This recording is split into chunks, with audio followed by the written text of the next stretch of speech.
You ask Tiger to solve. This deals with linear equations with one unknown. The final result is x equals -8. Let's solve it step by step. Group all x terms on the left side of the equation. Subtract 2x from both sides. Group like terms. Simplify the arithmetic. Group like terms. Simplify the arithmetic. Group all constants on the right side of the equation.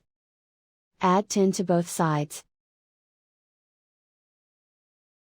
Simplify the arithmetic.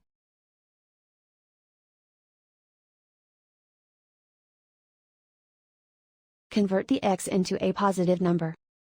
Multiply both sides by -1.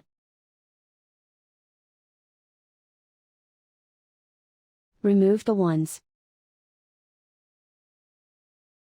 Simplify the arithmetic. And so the final result is x equals -8.